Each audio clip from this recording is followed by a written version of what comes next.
Moving forward now, because obviously you set like a really, really strong foundation, and that's why something's been going on for 10 years, because you've allowed, or you've done the work to allow it to kind of grow. Now you're in the position that you're in now at Palace, and you've obviously spoken about how you've obviously kept in contact with a lot of the boys and the parents, and that's why you've got quite a low kind of fallout rate.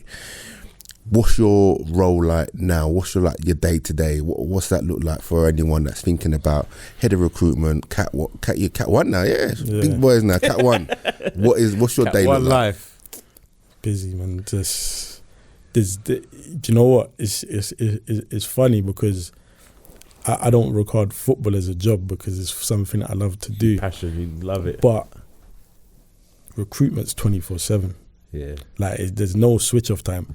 Even when you're off on holiday, it's still on, because you've got different people calling you about players, different situations that you might need to manage. So it's constantly on the phone. It's, you know, whether it's trying to players are getting tapped up. When we was Cap 2, players getting tapped up by other clubs, and you're trying to convince them to stay. Now you're doing the new tapping. Players. You know what I'm trying to say? Boy, try not to tap up players. You know that. I hear you. It's just, it's a fierce environment, recruitment. So how do you keep on to them? Because I know you're a hard worker, and I always say that you don't get to be where you are now about hard work. And if I can go up and down the country, I'm not going to find anyone that's in the position that you're in that either looks like you, talks like you. So you get me, you're going to be unique. How do you fight off the big boys? So you got Chelsea, you got Fulham, you got all these clubs around Palace, and how do you keep those guys away and still have a strong provision for years upon years? Everyone knows Palace having boys years upon years, and you've been there now how many seasons? 10 years now. 10 years, and we're talking about. I'm looking at specifically at that foundation phase. That foundation phase at Palace. Not many teams are going to come over and turn over Palace.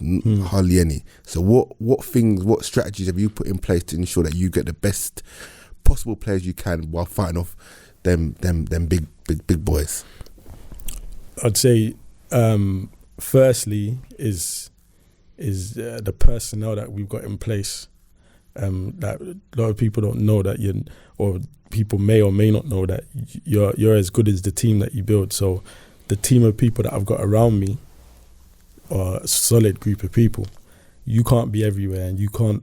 You're only gonna know everything or know a lot of stuff if you got the right people giving the information or helping you. I can't be at every single game, but I need to have quality people, doing their part. Is that something? Just listen to what was said in regards to, you had to, what I mean, people might go, well, who's that? Who's that guy? What's going on there? Did you have to feel like, was that important to you? It was like, I need to build a squad. You know what I mean? I need my personnel of staff, I need to build a squad that, did you have to move people? Do you have to kind of go, you're not part of like what I believe in, my values, you know what I mean, my beliefs as a person. I need my people around me, which we know happens in football, from first team environment to probably academy manager when they come in and think, I need to get my team in there. Is that something you felt you needed to do? You know what?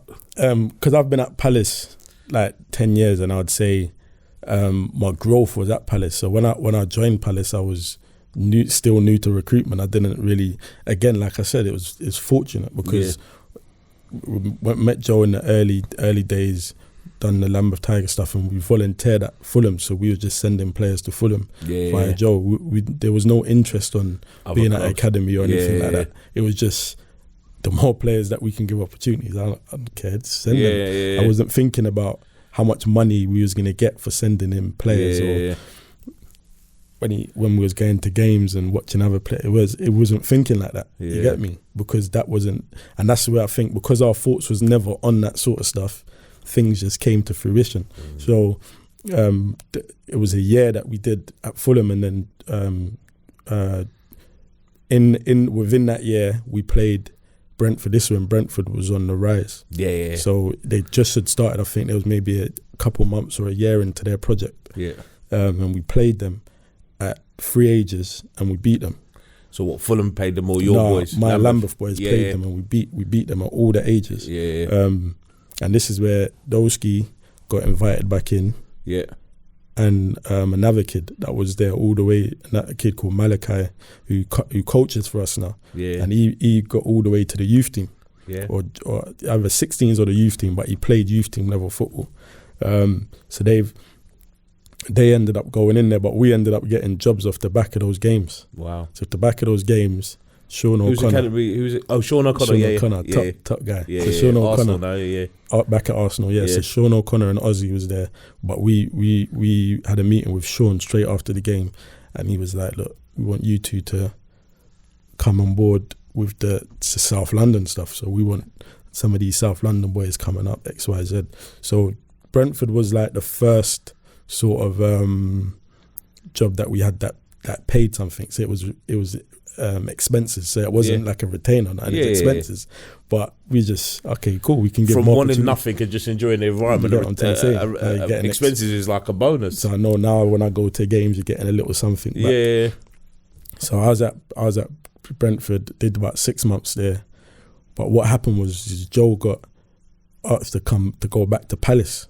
Okay. So Joe went to Palace in a bigger role than he had before he left. So he went to assistant head of schoolboy recruitment. Yeah. So he went to Palace to do. And when he went into Palace, he there was a role straight away that he brought David in first, because David tends to focus on the younger ages, like the pre-academy. Okay, yeah. So more 7s, 8s. That's like, he loves that 6s to 8s, that sort of age. So there was a little role within the pre-academy there. So David left Brentford and went there. I stayed at Brentford. Yeah. But we was like just forming this sort of team, and the team was growing and that. What happened was Bernie Dillon, who was head of recruitment at Palace at the time, I remember we was at a game and I'm watching on behalf of Brentford and they're watching on behalf of Palace. Dave there as well, we went together, but obviously I'm doing my Brentford thing, so I was bringing players in down to Brentford and all that sort of stuff. But Bernie was just like Joe was saying, Jam, like top scout, but he's at Brentford. There wasn't no budget to bring him over, and Bernie was like, we'll make budget. We need the team together. Yeah. So I think it was like a month after that or something. Reluctantly, to be fair, because I actually enjoyed my time at Brentford, and I was working with like Sean, who's like top guy. Like to work with someone like Sean O'Connor in those early years of recruit. Like, I only done a year, and then straight away you're with someone that has done so much, brought in so many players. Nice guy, top fella. So I've gone. So from it wasn't an easy one to just to leave there, but it was the right thing to do in terms of, one, I'm South London based, and a lot of the players they never had no minibus service, so a lot of the players wasn't able to get up to Brentford anyway, and this is why Lowski didn't end up getting signed there, because he was having difficulties going up there. Sometimes which clubs don't understand to a certain level. Do you know what I mean? What these boys have to go through to get to a club for the opportunity. This is the thing. You know what I mean? Some kids are walking. I've heard stories in terms of what these boys are doing to try and get in clubs, and I think there's more of an appreciation now. But in those days, it probably wasn't that appreciation. It's just like, why are you late? Do you know what I mean? That's what I'm saying. So I mean, yes, it's like, because of all of that, I looked at everything and I said, look, Palace is like 15, 20 minutes from me. I can get a lot more players into there. True. I've seen the level, and we can like revamp what's happening there, sort of thing. So it's the right thing to do at the time.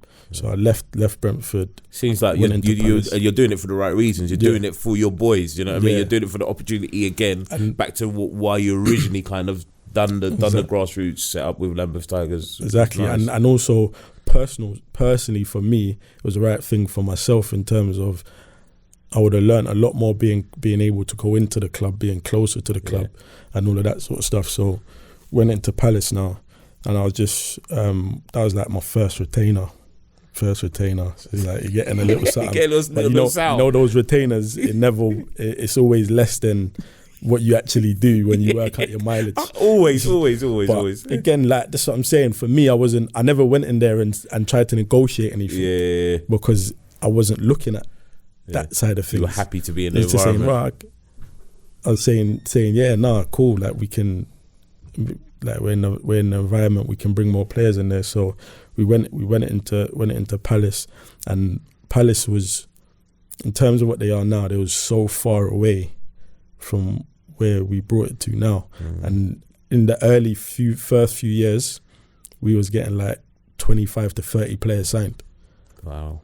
And that don't happen now. But for them days, the players wasn't good enough. Like it was the level of Palace boys. A lot of boys are coming through in terms of Palace over the last 5 years. A lot of boys have come through. There is, you know what I mean, you talked about at the beginning kind of the opportunity. I do look at Palace as a place for a young child that if you're good enough, you will get the opportunity to develop through the ranks and go through to hopefully the first team. So in regards to now, head of recruitment, what's that life like? You talked about being busy.